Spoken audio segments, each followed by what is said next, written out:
G'day, Finru here, how you doing? Well, today I've got my very special glass out because it's a very special day. You know when you've made it in the brew tube community when one of the big players by the name of Tubedinoz, sends you one of his beers to sample. And I've been lucky enough for him to send me, via beer mail, a beer that he's entering in local competition. And it's an American Hazy IPA. Now, this has a ton of hops in it, and I'll get to that in a second, but I've had it in the fridge for the last 2 days, and it shows absolutely no sign of clearing, which is a plus. That's what you want. So well done there, Dino, straight off the bat. It's not clearing up, so as far as the hazy goes, brilliant. Sometimes it's quite hard to hold the haze in a beer. You know, you spend all this time trying to make it clear, and then all of a sudden the trend goes to hazy, and you think you better get it right, but it's not that easy. So well done, Dino. So this is, I'll just tell you, I won't tell you what yeast in it, because that's a secret at the moment, because it's going in the competition, so he wants to keep that under his hat. So I had another look at his video last night. I thought, oh, yeah, I'll keep that under my hat. So what he's got is basically he's got Gladfield American Ale Malt, Gladfield Pilsner Malt, some wheat, and Gladfield Sour Grape. I guess it just lower the pH a little bit for his mash. He's using a lot of hops in this beer. Just put that down for a sec. He's got 5 grams of Southern Cross for bittering at 60 minutes. Got 50 grams of Motueka and at 20 minutes. 50 grams of so there's only in the boil. There's only 5 grams. That's right. And then the steep whirlpool area, he's got 50 grams of Motueka and 45 grams of Southern Cross. And then you've got a ridiculous amount of hops, which is awesome. For dry hopping, he's got 200 grams of Nectaron, which is a new hop. He's got 150 grams of Motueka and 50 grams of Southern Cross. That's outstanding. Now we'll say that he actually brewed a half batch, so this is in fact the full batch stats that I'm giving you. So without further ado, without spilling it, I'll just see if I can.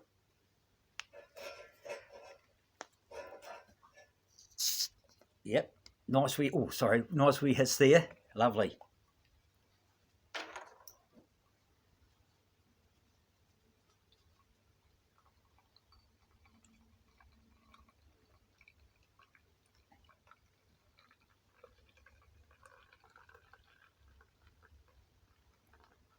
This is the way I like to do it. Oh, I can see that carbonation is beautiful. Yep, left the sediment in the bottom.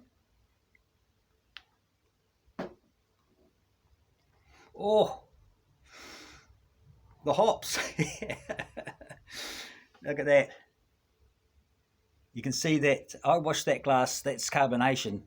Okay, that's not a dirty glass. I've just spent a lot of time washing this glass clean, making sure there's no soap residue on it. And that is beautiful. And the head is very creamy. Some big bubbles in there, and the lace, I can see the lacing starting to cling. So that looks, by appearance, it's hazy. It's got a beautiful orange hue. Oh, yeah, an almost orange hue to it. I like that colour. I do. I do like that colour. I'll go for a bit of smell here. Yeah, sniff test. Oh, Dino, that's delightful. You've put a lot of hops in it, but that's coming through beautiful.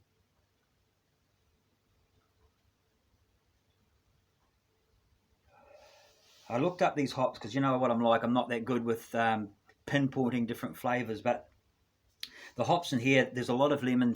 The flavour's a lot of lemon and pine and lime, fresh lime, pineapple, passion fruit, and peach coming from the Nectaron. So yeah, look at that beautiful beer. Well, yeah, and I got that peach then actually. I'm so getting the peach. I'm not surprised with 200 grams of nectar on. Oh, I'm going to dive in. Cheers.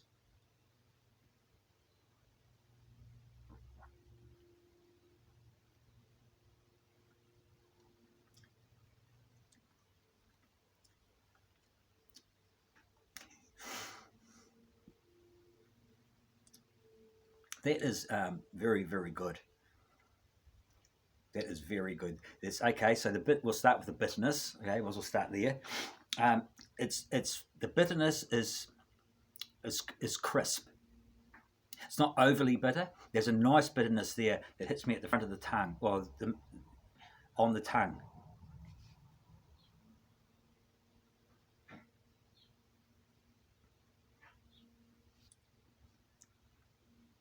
Oh, and those hot flavors.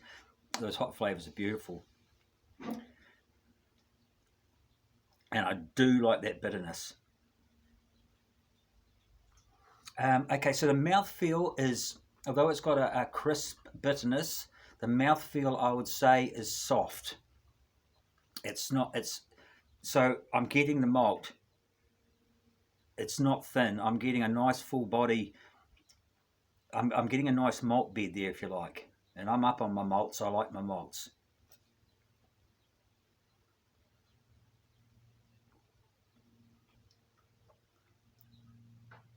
The carbonation gives the tongue a wee tingle.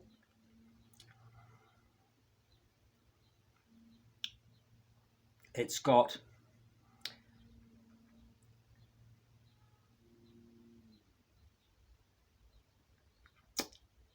excuse me. It's got I can taste a bit of pine there.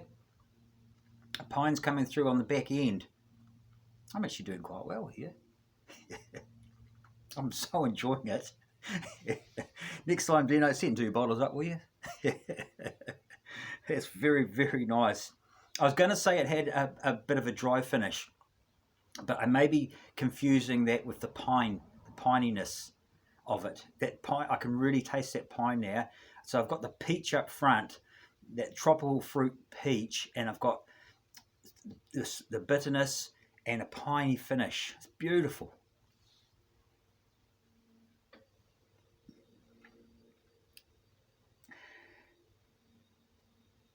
I'm just going to say it. I can't taste any faults in it.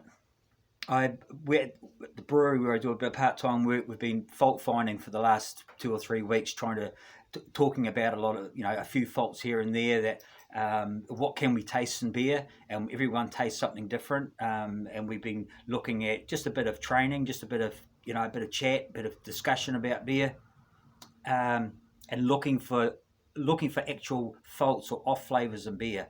Um, I can't taste any there. I can't taste any off flavors or faults. I'm not an expert, and I know this is going into a competition, the BJCP, and I wish you all the very best with that. It's an outstanding beer, so hope you go well. I'm sure it will, and be very interested to hear what the marks are and their comments too, because that's why we enter the competitions, right? So I'm really getting everything that was to say. I looked up the three hops online before I did this, so that I'd know what to sort of look for, and that's why I get a better starting point. I was talking to someone about that online just the other day, actually. Um, Snuz, I think I was talking to him about this. But so Southern Cross, I was looking at Southern Cross, I was looking at Mochuaka and looking at Nectaron for the things that I'm supposed to get, and even the passion fruit, I'm tasting that as well. There's those tropical fruits, lemon zest and lime. Just yeah, the pine. I really enjoy that pine.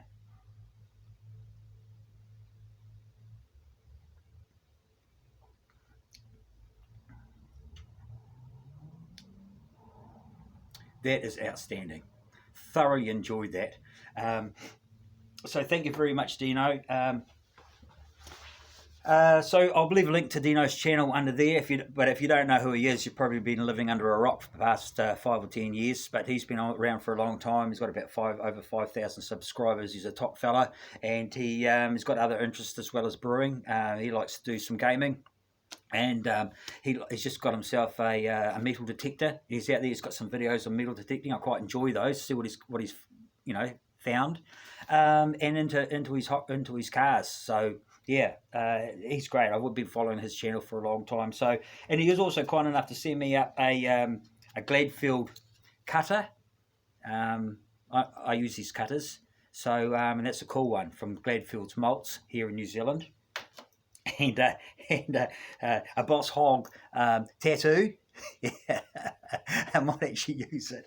And some really cool Guinness and Guinness and Gladfield beer mats. And I love these. They're cool.